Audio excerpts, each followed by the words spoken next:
கிரெடாய் திருச்சி நடத்தும் biggest property expo fair pro 2025. இடம் கலையரங்கம் Trichy. August 22, 23, 24. புதிய வீடு புதிய நம்பிக்கை. அனுமதி இலவசம். அண்ணன் ஓபிஎஸ் அவர்கள் தான் முன்மொழிந்தார்கள். புரட்சித் தமிழர் ஐயா எடப்பாடியார் அவர்களை முன்மொழிந்துதான் தேர்தலை சந்தித்து இரட்டையிலே வாக்குகளை பெற்றோம். புரட்சித் தமிழர் ஐயா எடப்பாடியாரை முதலமைச்சராக வைத்துத்தான் அண்ணன் ஓபிஎஸ் அவர்கள் 4 ஆண்டு காலம் துணை முதலமைச்சராகவும் ஹவுசிங் மினிஸ்டராகவும் பணியாற்றினார்கள். அப்போதெல்லாம் புரட்சித் தமிழருடைய ஆளுமை பற்றி, அப்போதெல்லாம் புரட்சித் தமிழர் ஐயா எடப்பாடியார் அவர்களை பற்றி தெரிந்து கொள்ளாத, புரிந்து கொள்ளாத, அறிந்து கொள்ளாததை புதிதாக ஒன்றும் அவர் தெரிந்து கொள்வதற்கு வாய்ப்புகள் இல்லை. இப்போது அவர் சொல்வதெல்லாம் அவருடைய இயலாமையை வெளிக்காட்டுவதாகவும், குறிப்பாக புரட்சித் தமிழர் ஐயா எடப்பாடியுடைய எழுச்சி பயணம் வெற்றி பயணமாக, புரட்சி பயணமாக இதுவரை முதல் கட்டம், 2வது கட்டம் முடிந்து இப்போது 3வது கட்டம் கிருஷ்ணகிரியிலிருந்து தொடங்கி இருக்கிறது. இரவு 11:30 மணிக்கு ஒரு தொகுதியிலே, ஒவ்வொரு தொகுதியிலும் மக்கள் எப்படி ஆரவாரத்தோடு அவரை வரவேற்கிறார்கள் என்ற அந்த காட்சியே மாண்புமிகு அண்ணன் முன்னாள் முதலமைச்சர் அண்ணன் ஓபிஎஸ் அவர்களுடைய அந்த கேள்விக்கும், அந்த அறிக்கைக்கும், அந்த கருத்துக்கும் பதிலாக அமைகிறது. ஆகவே அவருடைய கருத்து என்பது அரசியல் களத்திலே பொருட்படுத்தவோ கவனத்தில் எடுக்கவோ அவசியமில்லை. ஏனென்றால் அனைத்து இந்திய அண்ணா திராவிட முன்னேற்றக் கழகம் மாலுமி இல்லாத கப்பலாக போய்விடுமோ என்ற கவலை இருக்கிற போது, ஒரு சிறந்த தாயன்பு கொண்ட, தெய்வ உள்ளம் கொண்ட, கருணை உள்ளம் கொண்ட, தொலைநோக்கு சிந்தனை கொண்ட, தாயன்போடு அரவணைக்கின்ற ஒரு ஆளுமை, ஒரு தலைமை அண்ணா திராவிட முன்னேற்றக் கழகத்திற்கு வாராத வந்த மாமணியாக, பொக்கிஷமாக கிடைத்திருப்பதை நாம் எல்லோரும் அறிவோம். அந்த பயணம் வெற்றி பயணமாக சென்று கொண்டிருக்கிறது.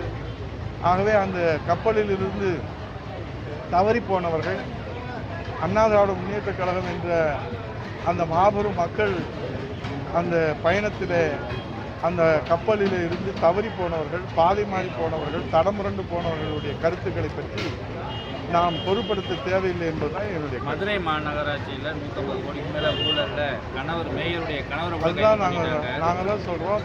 ஊழல் இல்லாத துறையே இல்லை. திமுக என்றால் ஊழல், ஊழல் என்றால் திமுக. இன்றைக்கு எல்லா துறைகளிலுமே பார்த்தீங்கன்னா மேயரவே, அவங்க மேயரை அவங்களே மாற்ற வேண்டியது வருது, அவங்களே கைது பண்ண வேண்டிய ஒரு சூழ்நிலை வருகிறது. இது இந்த ஊழலுக்கு சாட்சியாகத்தான் நாம் பார்க்கிறோம். ஆகவே ஊழல் மலிந்து விட்ட காரணத்தினால மக்கள் விடிவை தேடி இன்றைக்கு ஒற்றை நம்பிக்கையாக, ஒரே நம்பிக்கையாக புரட்சித் தமிழர் எடப்பாடியார் அவர்களை, அவருடைய தலைமையை இந்த ஆடி வெள்ளிக்கிழமை அம்மானுக்கு உகந்த நாளிலே இந்த அம்மன் திருக்கோயிலிருந்து சொல்லுவேன்.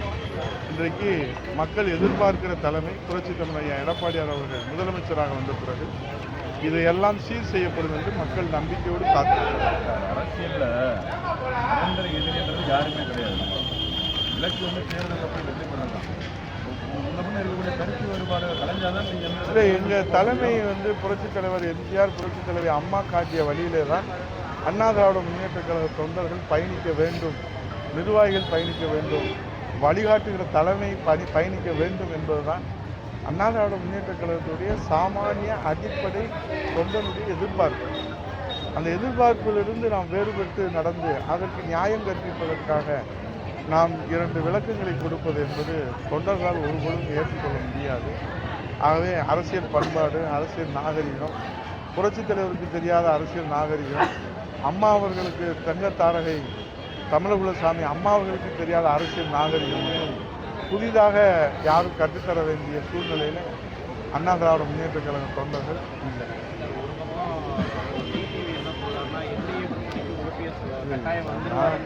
அது எல்லாமே இன்னும் காலம் இல்லை, அதுக்கு எல்லாமே காலம் இருக்கிறது. வெயிட்டன்சி, காலம் நல்ல பதிலை தரும். நன்றி, வணக்கம். அனைவருக்கும் சுதந்திர தின வாழ்த்துக்கள். நல்ல பதிலை தரும்னா எல்லாருமே அண்ணன் தான். வயதில் மூத்தவர்கள் எல்லோரும், எல்லோரும் அண்ணன். வயதிலே குறைந்தவர்கள் எல்லோரும் தம்பி, சகோதரர்கள் தான். என்றைக்கும் அவர் அண்ணன் தான். அதில் ஒன்றும் மாற்று கருத்து அல்ல. ஆனால் அவர் இது போன்ற அனுதாபத்தை தேடுவதற்காகவும் இந்த திசை திருப்புகிற வேலையெல்லாம் இனியும் அவர் முயற்சி செய்தால் அவருக்கு இனிமேலும் தோல்விதான் கிடைக்குமே தவிர அவருக்கு அவர் நினைப்பதெல்லாம் நிச்சயமாக, ஏனென்றால் தடம் புரண்டவர்கள் தடமாறி போனவர்களுடைய கருத்துக்களை தமிழ்நாட்டு மக்களோ தொண்டர்களோ என்றைக்கும் பொருட்படுத்த மாட்டார்கள் என்பதுதான் நம்முடைய தமிழக அரசியல் வரலாறு. அது அண்ணன் அவர்களுக்கும் நன்றாக தெரியும்.